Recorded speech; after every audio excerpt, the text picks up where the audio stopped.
Innal hamdalillah nahmaduhu wa nasta'inuhu wa nastaghfiruh wa na'udzu billahi min shururi anfusina wa min sayyiati a'malina may yahdihillahu fala mudhillalah wa may yudlil fala hadiyalah wa asyhadu an la ilaha illallah wahdahu la syarikalah wa asyhadu anna muhammadan abduhu wa rasuluh. Allahumma sholli ala nabiyyina Muhammad wa ala alihi wa man tabi'ahum bi ihsanin ila yaumiddin. Allahumma anfa'na bima 'allamtana wa 'allimna ma yanfa'una wa zidna ilma. Qala Allah ta'ala fi kitabil karim, ya ayyuhalladzina amanu taqullaha haqqa tuqatih wa la tamutunna illa wa antum muslimun.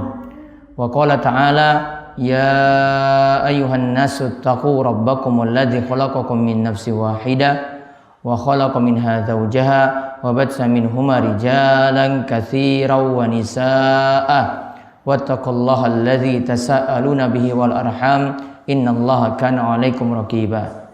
Wa qala ta'ala, ya ayyuhalladzina amanu taqullaha wa qulu qawlan sadida yuslih lakum a'malakum wa yaghfir lakum dzunubakum wa may yuti'illaha wa rasulahu faqad faza fawzan 'azima.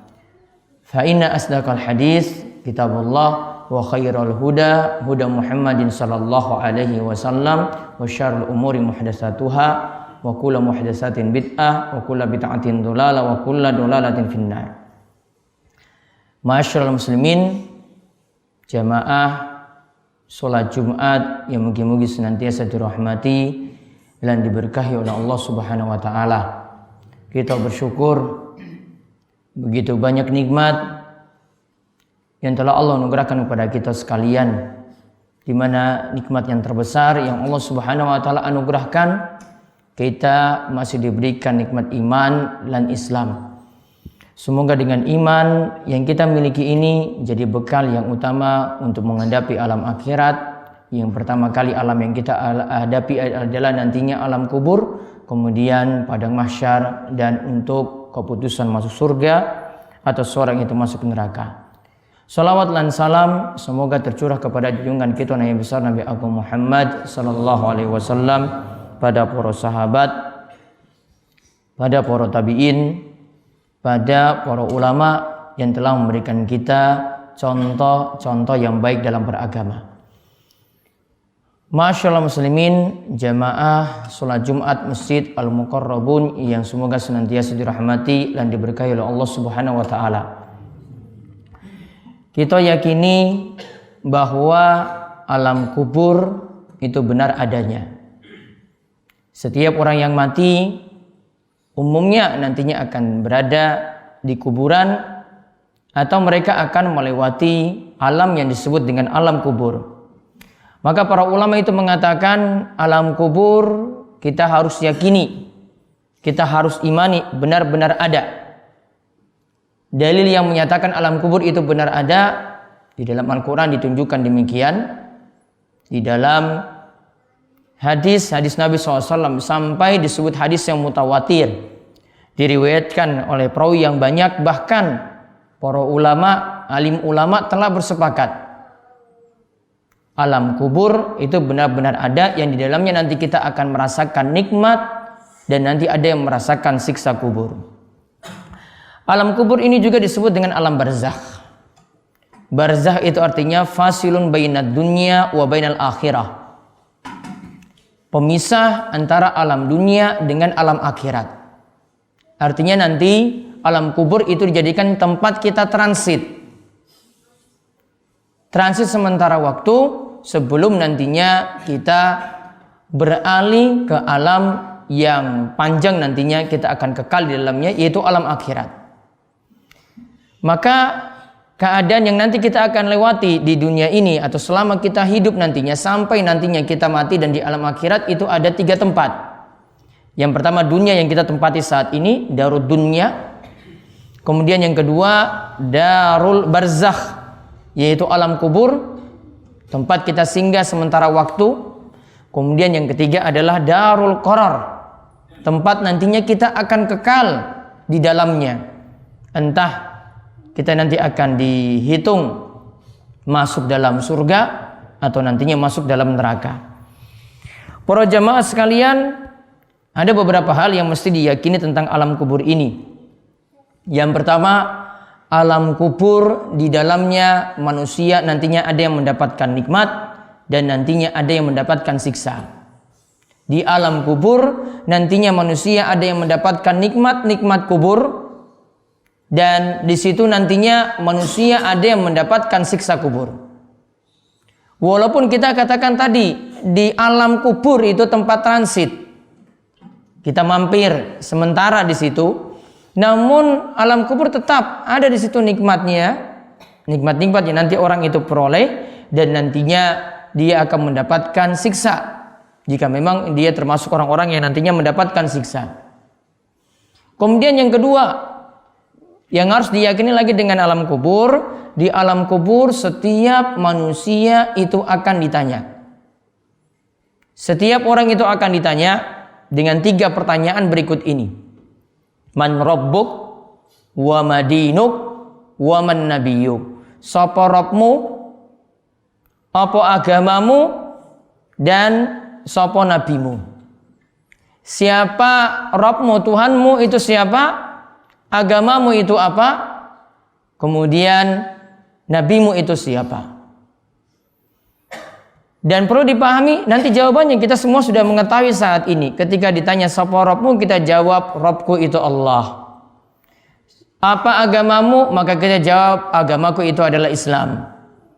Kemudian sapa nabimu? Nabiku itu adalah Muhammad sallallahu alaihi wasallam. Namun ingat, untuk keadaan di alam kubur orang tidak mudah untuk menjawab. Di sini tergantung kualitas orang masing-masing. Dan di sini tergantung dari keadaan seseorang itu dikokohkan oleh Allah Subhanahu wa taala ataukah tidak.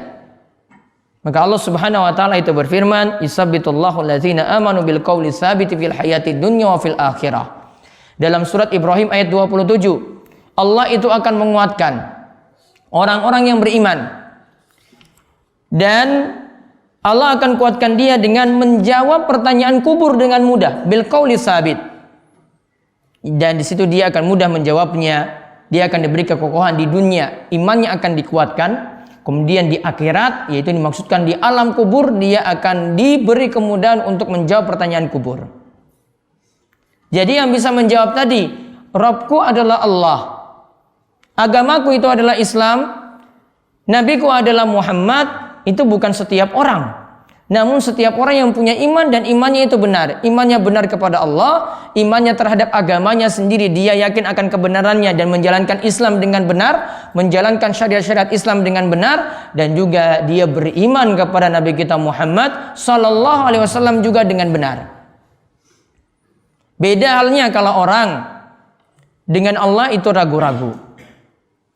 Dia masih menyekutukan Allah Subhanahu wa taala, masih berbuat syirik pada Allah Subhanahu wa taala. Tawakalnya, ketergantungannya, dia ingin bergantung pada jimat-jimat, pada pesugihan, kepada pengasihan untuk memenuhi kebutuhan-kebutuhannya. Orang muslim yang punya iman yang benar, dia tawakal penuh pada Allah Subhanahu wa taala seperti yang Nabi sallallahu alaihi wasallam sebutkan, wa ala rabbihim yatawakkalun, pada Rabb mereka itu bertawakal. Itulah di antara yang Nabi SAW sebutkan tentang sifat 70.000 orang yang masuk surga tanpa hisab dan tanpa siksa. Maka imannya harus benar, tidak tercampur dengan kesyirikan. Juga dia jalani syariat-syariat Islam, ajaran-ajaran Islam dengan benar. Tentu memperhatikan sholat. Tentu nanti tiba bulan Ramadan dia memperhatikan puasa Ramadan. Tentu bagi dia yang punya kelebihan dalam hal harta, telah memenuhi nisab, telah memenuhi haul, dia membayar zakat. Tentu juga dia lengkapi amalan yang wajib-wajib tadi dengan amalan-amalan yang sunnah. Dia tidak meremehkan juga amalan-amalan yang sunnah. Maka kalau dia jalankan agama dengan benar, dia mudah juga menjawab, agamaku adalah Islam. Begitu juga imannya pada Nabi kita Muhammad sallallahu alaihi wasallam itu adalah keimanan yang benar, rajin berselawat pada Nabi. terutama lagi dia ittiba, benar-benar mengikuti petunjuk Nabi Shallallahu Alaihi Wasallam. Karena Nabi SAW sudah katakan, man ahdatsa fi amrina hadza ma laysa minhu fawaradun. Siapa saja yang buat ajaran baru dalam agama ini yang tidak ada tuntunan dari kami, maka ajaran tersebut tertolak. Juga kata Nabi SAW, man amila amalan laisa alai amruna fawaradun. Siapa yang melakukan amalan yang tidak ada tuntunan dari kami, maka amalan tersebut itu tertolak. Bukan hanya ini amalan yang baru dia adakan.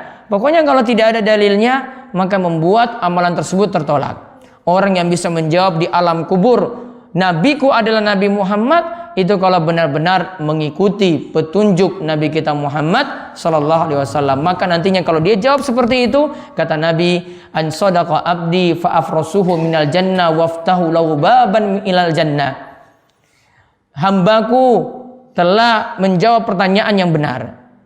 Ada yang menyeru dari langit kemudian memberikan jawaban seperti itu. Hambaku tadi telah memberikan jawaban dengan benar. Dia jawab, Robku itu adalah Allah, agamaku itu Islam, nabiku itu adalah Muhammad.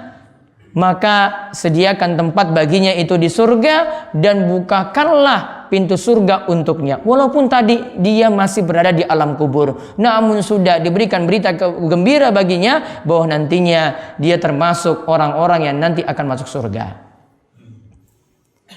Adapun orang munafik, wong munafik itu Islamnya cuma Islam KTP. Lahiriahnya ngaku Islam, dalam batin itu kufur pada Allah Subhanahu wa taala. Jadi pura-pura Islam. Amalannya tidak ada, sholatnya tidak ada, puasanya tidak ada, itu namanya Islam orang munafik. Orang munafik ini bagaimana? Nanti ketika ditanya di alam kubur, man rabbuk wa ma dinuk wa man nabiyuk, sapa robmu, apa agamamu, sapa nabimu, dia cuma mengatakan la adri. Saya tidak tahu. Saya pernah mendengar di dunia pertanyaan itu muncul. Saya tahu jawabannya, namun ketika dia di alam kubur, dia tidak bisa menjawab pertanyaan kubur tadi.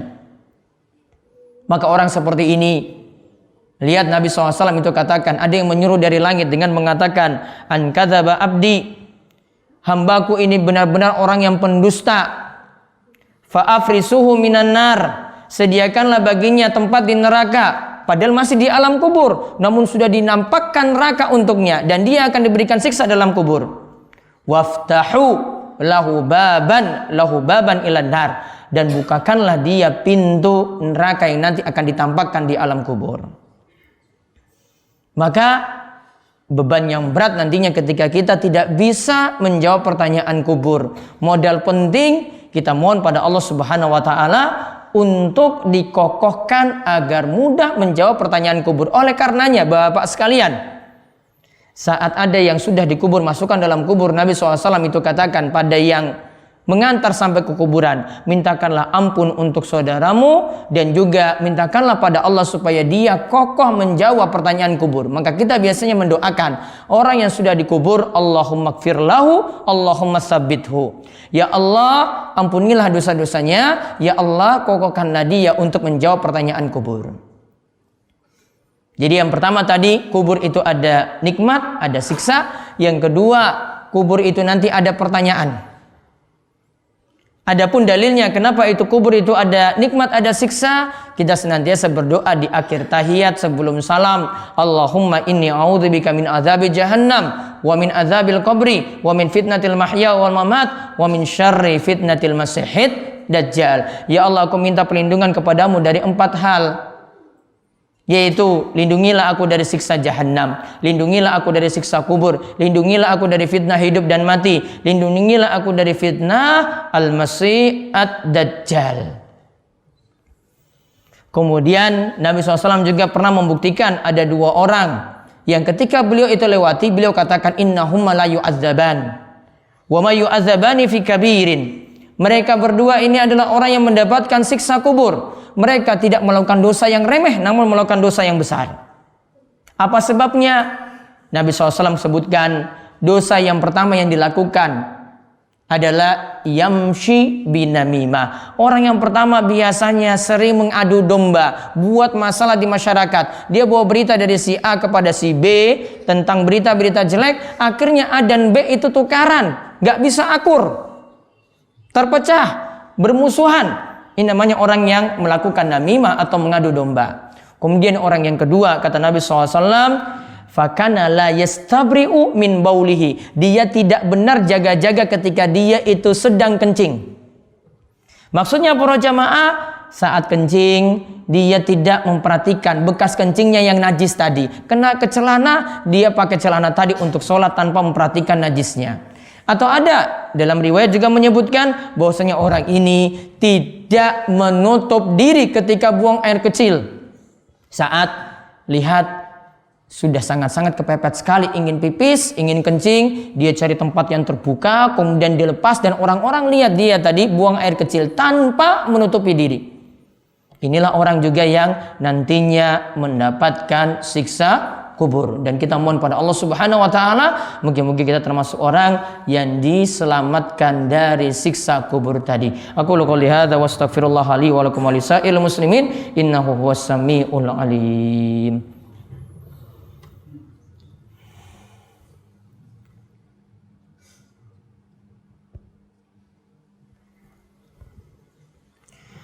Alhamdulillahirabbil alamin. Hamdan katsiran thayyiban mubarakan fi kama yuhibbu rabbuna wa yardah. Wa asyhadu an la ilaha illallah wahdahu la syarikalah wa asyhadu anna Muhammadan abduhu wa rasuluh. Allahumma shalli ala nabiyyina Muhammad wa ala alihi wa man tabi'ahum bi ihsanin ila yaumiddin. Para jamaah sekalian yang semoga senantiasa dirahmati oleh Allah Subhanahu wa taala. Intinya siksa kubur itu ada beberapa sebab yang membuat orang itu mendapatkan siksa. Tadi kita sebutkan ada yang melakukan namimah, ada yang melakukan saat kencing itu tidak memperhatikan kebersihan, najisnya.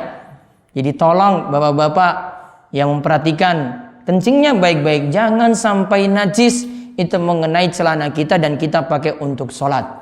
Juga ketika buang air kecil, benar-benar memperhatikan tidak satupun orang kanan kiri itu melihat. Maka baiknya kita melakukan hajat kita tadi, menunaikan hajat kita, buang air kecil tadi dilakukan di tempat yang tertutup. Kemudian yang terakhir yang tentang alam kubur lagi, yang ketiga, alam kubur itu alam gaib. Tidak ada di antara kita yang mengetahui keadaan-keadaan orang yang nanti mati di dalam kubur. Dia dapat nikmat ataupun dapat siksa. Ini adalah ilmu dari Allah Subhanahu wa taala yang mengetahuinya. Kita cuma mendoakan saja, mudah-mudahan orang yang di dalam kubur tadi diluaskan kuburnya. Mudah-mudahan orang yang di alam kubur tadi diberikan penerangan dalam kuburnya. Sebagaimana Nabi SAW pernah mendoakan ya Abu Salamah saat beliau melihat dia itu meninggal dunia, matanya dalam keadaan terbuka. Nabi SAW tutup matanya. Kemudian Nabi doakan ya dengan doa, Allahumma gfirli Abi Salamah, ya Allah ampunilah dosa-dosa Abu Salamah, warfa' darajatahu fil mahdiyyin, dan tinggikanlah derajatnya di surga bersama dengan orang-orang yang saleh. Wasfah lahu fi qabrihi, ya Allah luaskanlah kuburnya. Wa nawwir lahu fih, dan juga berilah penerangan pada kuburnya. Wakhlufhu fi akibihi, dan berikanlah ganti untuk keturunannya. Maka lihat, kubur di sini adalah alam gaib. Karena kalau kita buka kubur itu sendiri, ya kubur tetap dalam keadaan ukurannya seperti itu. Namun kita malah doakan, ya Allah perluas kuburnya. Kita mau bongkar kubur juga, kuburnya tetap sama ukurannya seperti tadi. Juga kita tidak lihat adanya penerangan dalam kubur, tidak ada lampu di alam kubur. Maka ketika kita buka juga, ya tetap dalam keadaan gelap seperti itu. Namun kita doakan supaya orang yang di alam kubur itu mendapatkan, ya kemudian di alam kubur diberikan penerangan lewat amalan-amalan solehnya. Maka sebenarnya kita tidak bisa main logika untuk alam kubur. Kita ingin meneletakkan lampu supaya simbah kita itu mendapatkan penerangan lampu, tidak manfaat. Karena yang bisa memberikan penerangan cuma amalan solehnya. Kita ingin supaya kuburnya diperluas, tetap kuburnya ukurannya seperti itu juga, ya kita cuma bisa mendoakan saja, wasfah lahu fi qabrihi, ya Allah lapangkanlah kuburnya. Cuma dengan doa dan transfer pahala pada orang tersebut yang bisa membuat kubur tadi itu menjadi luas. Wallahu a'lam bishawab. Dan kita mohon pada Allah Subhanahu wa taala semoga kita diampuni dosa-dosa yang kita lakukan, saudara-saudara kita juga yang telah meninggal dunia diampuni dosa-dosanya, dan Allah Subhanahu wa taala angkat mereka dari siksa kubur. Dan juga bagi orang-orang yang beriman, ya siksanya memang tidaklah kekal. Allah menyiksa mereka sementara waktu kalau memiliki dosa. Namun kita doakan supaya ya saudara-saudara kita diangkat dari siksa kuburnya, dan kita semuanya ketika meninggal dunia diberikan mati dalam keadaan husnul khatimah dan dijauhkan dari siksa kubur. Dan di akhir khutbah ini kami ingatkan untuk banyak bersalawat kepada Nabi. Siapa yang banyak bersalawat kepada beliau, dialah yang berhak mendapatkan syafaat Nabi sallallahu alaihi wasallam di hari kiamat kelak. Innallaha malaikatahu yusholluna 'alan nabi ya ayyuhalladzina amanu shallu 'alaihi wa sallimu taslima. Allahumma shalli 'ala Muhammad wa 'ala ali Muhammad kama shallaita 'ala Ibrahim wa 'ala ali Ibrahim innaka Hamidun Majid. Allahumma barik 'ala Muhammad wa 'ala ali Muhammad kama barakta 'ala Ibrahim wa 'ala ali Ibrahim innaka Hamidun Majid. Allahumma ighfir lil muslimina wal muslimat wal mu'minina wal mu'minat al ahya'i minhum wal amwat innaka sami'un qaribun mujibud da'wah. Allahumma qsim lana min khasyatika ma tahulu bihi bainana wa baina ma'siyatik wa min ta'atika ma tuballighuna bihi jannatak wa minal yaqini ma tuhawinu bihi alaina masa'ibad dunya. Allahumma inna na'udzubika minal jubni wal bukhli wa na'udzubika min fitnatid dunya wa azabil qabri wa a'udzubika min an arudda ila arzalil umri. Allahumma alif baina qulubina wa aslih zata bainina wahdina subulas salam wa najina minaz zulumati ilan nur wa jannibna al fawahisha ma dhahara minha wa ma batan wa barik lana fi asma'ina wa absarina wa qulubina wa azwajina wa dzurriyyatina wa tub alaina innaka antat tawwabur rahim wa ja'alna syakirina li ni'matika musnina bi 'alaika qabilina lahu wa timmaha alaina rabbana hab lana min azwajina wa dzurriyyatina qurrata a'yun waj'alna lil muttaqina imama. Rabbana la tuzigh qulubana ba'da idh hadaitana wa hab lana min ladunka rahmah innaka antal wahhab. Rabbana atina fid dunya hasanah wa fil akhirati hasanah wa qina adzabannar. Wa sallallahu ala nabiyyina Muhammad wa ala alihi washabbihi ajmain walhamdulillahi rabbil alamin. Akhiru da'wana aqimus shalah.